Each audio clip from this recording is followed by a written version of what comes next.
Welcome. You're listening to the Keeping Ashland Healthy podcast, a podcast production of the Mental Health and Recovery Board of Ashland County, Ohio. Thanks for joining us. And welcome back to another episode of the Keeping Ashland Healthy podcast. I appreciate you making some time today to join me, David Ross, the Executive Director of the Mental Health and Recovery Board. My hope is that in the future, I'll have another co-host. I can't announce just yet whom that might be, but we've got somebody on deck. Some of the regular listeners might recall Dr. Ashley abandoning me for another job, another county. I'm not sad about it or anything. But anyway, we're happy for Dr. Ashley.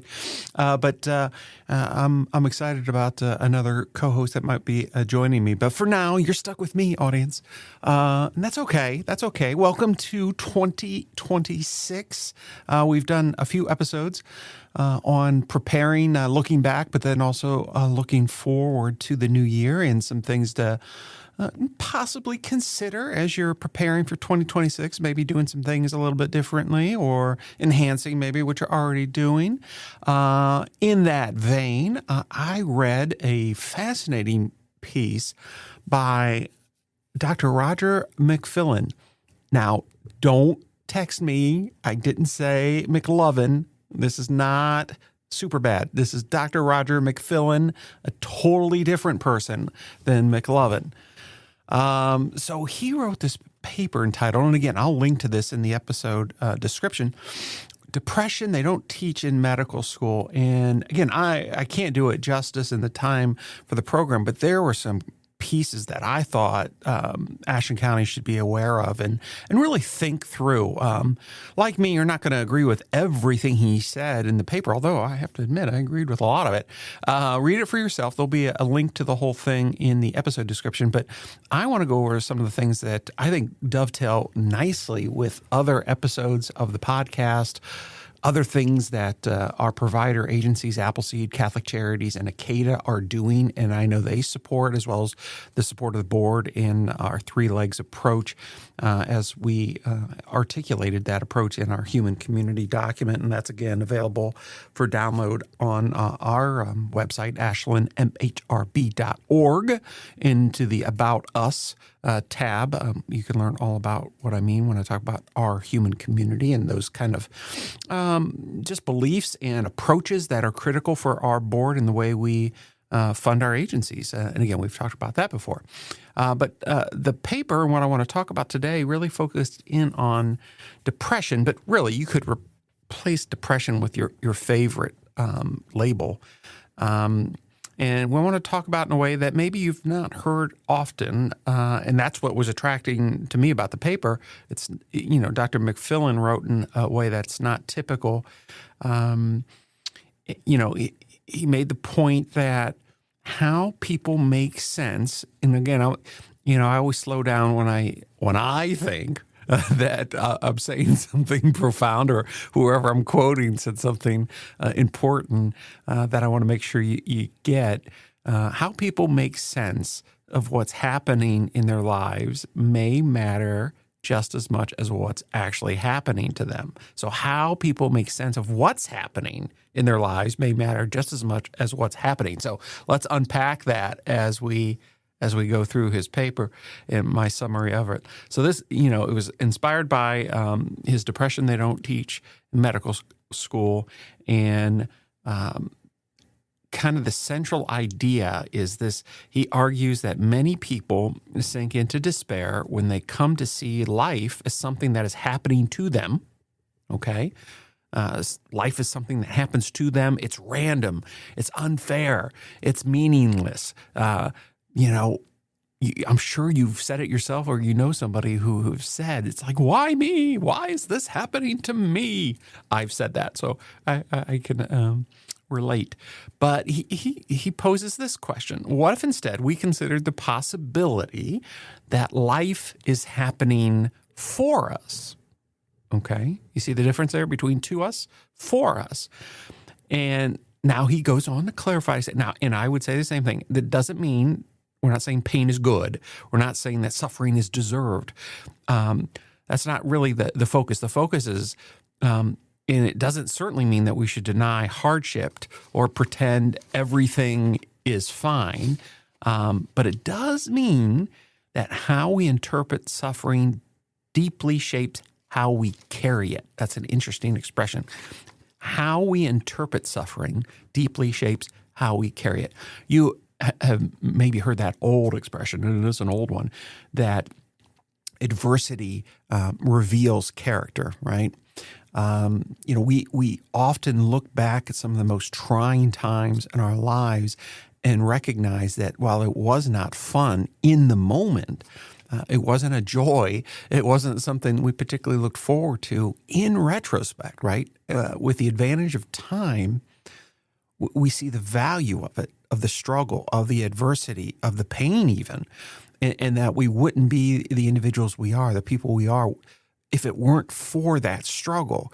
And Dr. McFillin is just emphasizing that in the realm of behavioral health as well, and life in general, and adversity that exists in life in general. And again, that's why I think it rang true to me, and it's very consistent with what we've been talking about in this county for many, many years. So he goes on and tells the story about a woman who faced breast cancer, then divorce, then the loss of financial stability and family life as she knew it. At first, her question was simple and devastating. Why is this happening to me? Over time, that question changed. She began asking, what is this teaching me? What parts of my life have I been avoiding? And finally, who am I becoming through this? Who am I becoming through this? Her circumstances didn't magically improve. And ladies and gentlemen, sometimes circumstances never magically improve. It's very often a slow and long process. But her relationship to them did. Okay? Her relationship to those circumstances did change, and that changed everything. So again, we're talking about this perspective change. Not wishing away necessarily the things that are going on, but trying to learn and work through them with a different frame or view. Her relationship, our relationship to the things that we're struggling with, that are struggling to us, changes, and that makes all the difference. So, again, he's clear. He's not anti-science, anti-medicine even, and he doesn't deny that folks can experience severe distress.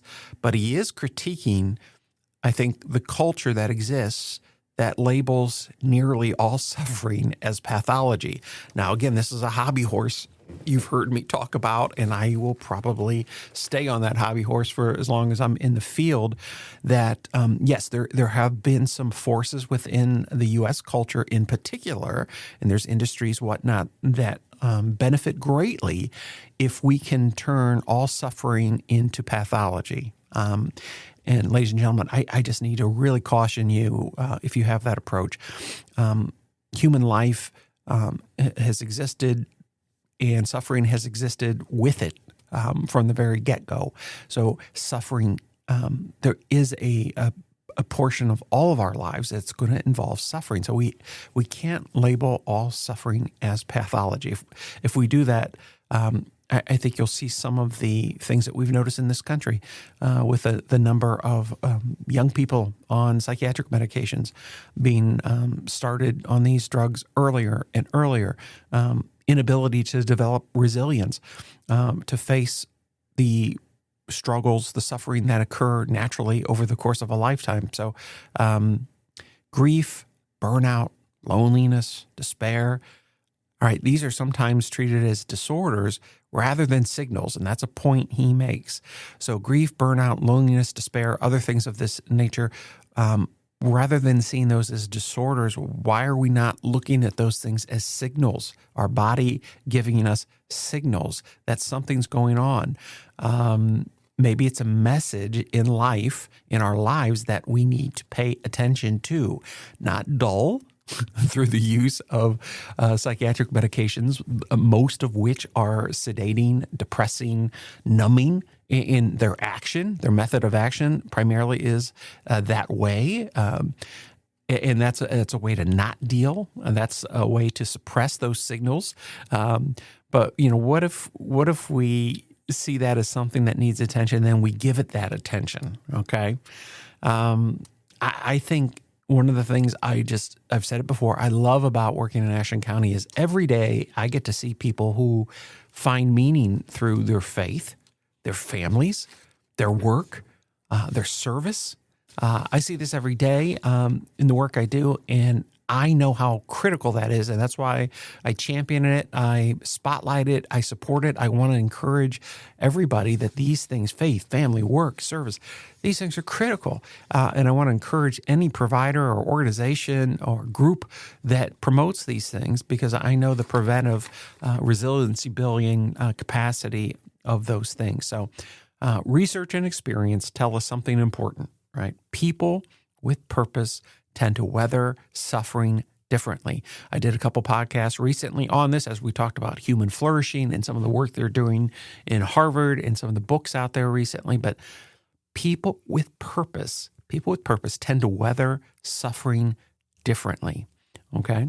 So, it's so critical that we have meaning and purpose in our life.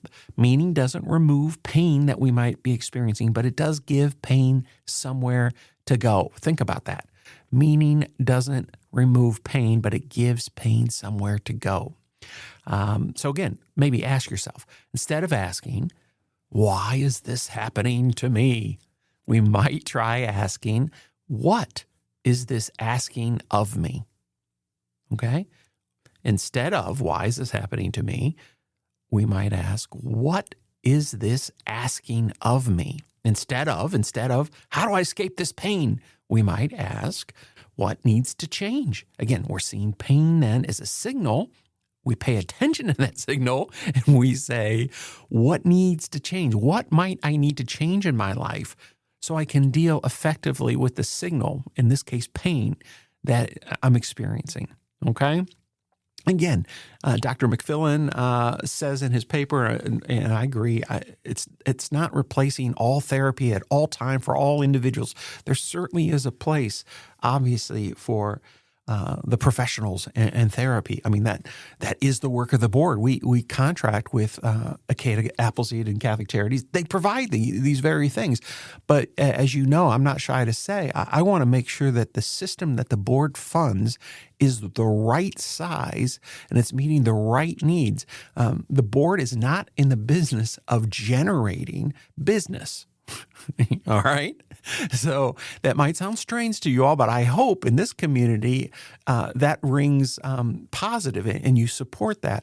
We want the system in Ashland County, the behavioral health, the community-funded, community-based behavioral health system in Ashland County to be as small as it needs to be to effectively meet all the legitimate needs in the community, not larger, not a system that tries to promote and encourage disorder or disease when those things don't exist, by recasting normal human suffering as a disorder when we should not do that. So we are not about that. We are all about keeping the system the right size to meet legitimate needs that folks are experiencing, because those legitimate needs do exist. Okay. So as we're working towards closing, I know I like to get you out of here in 15, 16 minutes, because you'll dump me. You got something else to do. Depression is real. People do experience suffering and help does matter. But again, hopefully you're picking up people are more than diagnoses, all right? They're far more than some diagnoses. And again, I have to do a whole nother episode specifically on the diagnostic and statistical manual and the formal diagnostic process, which has a lot of problems, but I will save that because we're getting close to the time when you're going to flip me off anyhow. But let me leave you with a couple things here. Maybe the goal isn't just to eliminate pain, all right? I mean, I know we like to rush there and just get rid of the pain, right? Maybe the goal shouldn't just be to eliminate pain, but to learn how to live wisely when pain shows up. All right. Well, this is David Ross, Executive Director of the Mental Health and Recovery Board, and I appreciate you taking a few minutes to join me for another episode of the Keeping Ashland Healthy podcast. Thank you for listening to another episode of the Keeping Ashland Healthy podcast. The podcast is a production of the Mental Health and Recovery Board of Ashland County, Ohio. You can reach the board by calling 419-281-3139. Please remember that the board funds a local 24/7 crisis line through Appleseed Community Mental Health Center and can be reached by calling 419-289-6111. That's 419-289-6111. Until next time, please join us in keeping Ashland healthy.